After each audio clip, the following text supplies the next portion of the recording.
Hello and welcome to this presentation about automatic enrolment or workplace pensions. The title of the presentation is Automatic Enrolment in 10 minutes.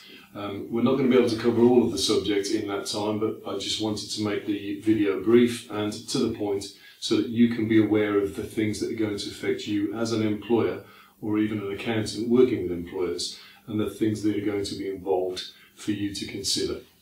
Automatic enrolment is something that will affect almost every company in the UK. Across a period of time between October 2012 and 2018, there are 1.4 million companies that will actually be affected by this process.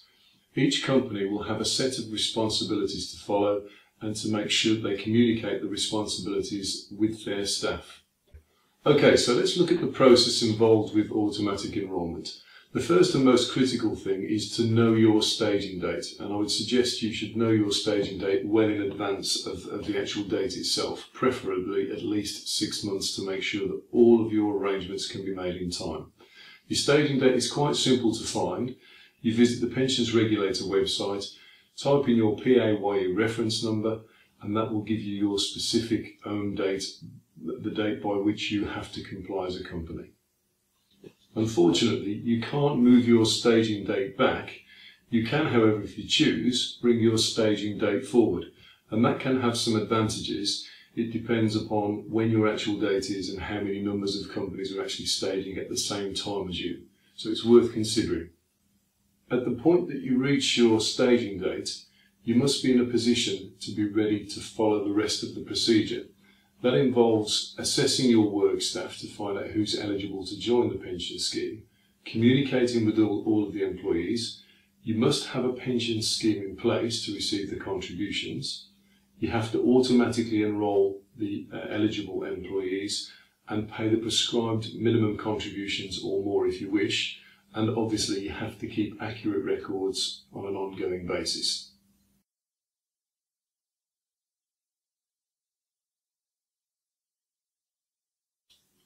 Now, I mentioned the assessment of your staff, and the assessment of your staff is quite critical to the situation because that determines which members of staff will have to be automatically enrolled, which staff have the option to opt in, and which staff, as an employer, you don't have to make any contributions for. Let's concentrate first of all on the assessment of your staff. There are 3 basic categories that the staff will fit into. They have a title. There are entitled workers, non-eligible job holders and eligible job holders. It's only the eligible job holders, i.e. people over the age of 22 and under state pension age, and assuming that they earn more than £9,440 per year, that will have to be automatically enrolled into the scheme.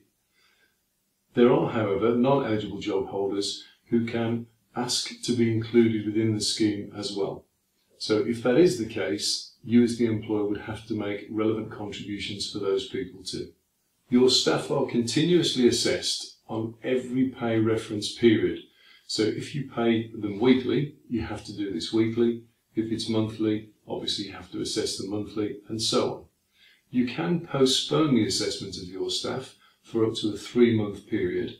However, if you've gone past your staging date and they request to be in the pension scheme within that postponement period, you still have to put them in the scheme. So let's concentrate a little bit more on postponement, which is a process of postponing the assessment of your staff. You cannot, as we've already said, change the staging date. You can postpone up to a maximum of 3 months, and that allows you to bring staff in line with your pay reference period, or obviously see if you want to continue with those people, like a probationary period, for example.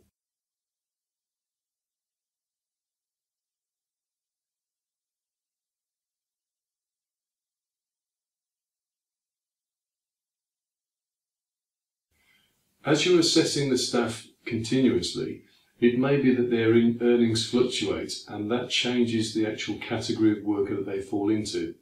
Part of your responsibilities are to communicate with the employees on a regular basis if their category changes and what their options are in terms of that category. Now, this needs to be considered in greater detail because it can add quite a lot of administrative burden to you as the employer. So let's just look at the timeline now for an eligible job holder, assuming that they are eligible to be automatically enrolled.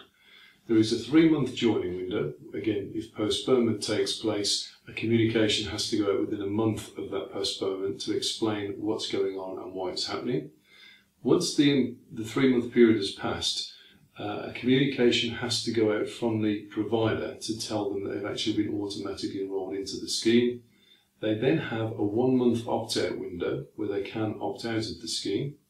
And if that's the case, you as the employer again have a further month to refund the contributions typically. Assuming members do opt out of your scheme, that's not the end of the responsibility, I'm afraid. You have to re-enroll everybody 3 years on from your initial staging date. One of the main questions from most employers is how much is it going to cost me in terms of contributions? Well, that's determined by the number of staff you have, how many of them stay in the pension scheme, and obviously how the costings are worked out. It's actually based upon a band of earnings starting at £5,668 up to £41,450, and as an employer you will eventually be expected to pay 3% of that band of earnings, but that's phased in over a period of time. From your staging date and up to October 2017, you as the employer will be expected to pay 1% of the band of earnings mentioned. The employees will also have to pay 1% of that band earnings, deducted from their salary. A thing to consider, it is a net contribution, so effectively they only pay 0.8%. From October 2017, the contribution increases for the employer to 2% of band of earnings, and for the employee they have to pay 3% of band of earnings, followed in 2018 by 3% from the employer and 5% from the employee. At that point, you've completed the phasing process. The process I've just explained is the minimum criteria. If you are a more generous employer and you want to offer higher contributions, you are able to do this. And there is a process called self-certification, which again you have to follow a certain criteria that's laid down in order to self-certify, but you can offer more generous contributions if you so wish.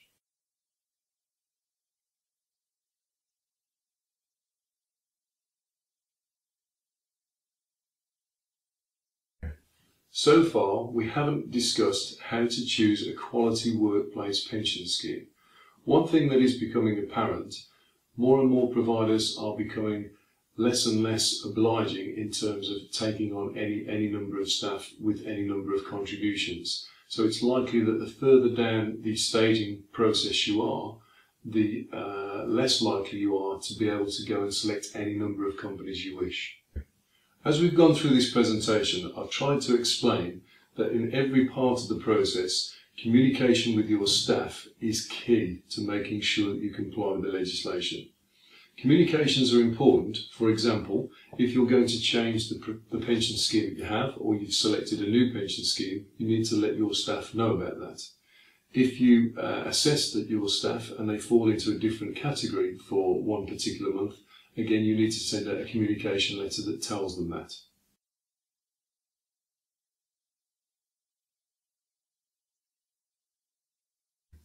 You'll also need to keep records of any opt-outs that you've had and process any refunds that are due to those people. And as well as that, you have to remember that every 3 years from your staging date, if people have opted out, again you have to go through the process and communicate the process again to those people. So again, remember, this isn't a simple process that you can put in place 1 week before your staging date. Ideally, we would recommend 6 months before you actually hit that date, you're well in advance in preparation for what you need to do. So if you get it wrong, the pensions regulator can impose fines. There's a fixed penalty of £400, and if you're classed as a persistent offender, i.e. you are deliberately trying to avoid this regulation, then you could end up with a penalty that's charged by the number of workers you have per day. And typically, if you've got 5 to 49 staff, that's £500 per day. If you exceed that number, it's £2,500 a day. So in summary, it's fairly obvious this is not a simplistic process, and it's likely that you'll need to go to get advice and guidance along the way to make sure that you comply with the legislation and avoid the fines that we've spoken of. Your first port of call may be to speak to your accountant or your payroll company, as they may be able to give you some help and assistance in doing, for example, the assessment and the communications to your staff. At Grape Benefits, we're working quite closely with accountants and payroll companies, and for those who don't specifically want to offer this process or would like to have assistance and guidance along the way in terms of the regulated advice, Grape Benefits can provide that for you. So if you'd like to follow on with this conversation or have a chat to us about your own particular circumstances, please feel free to contact us. You can search on Google for our website or give us a call on 0121 366 9272.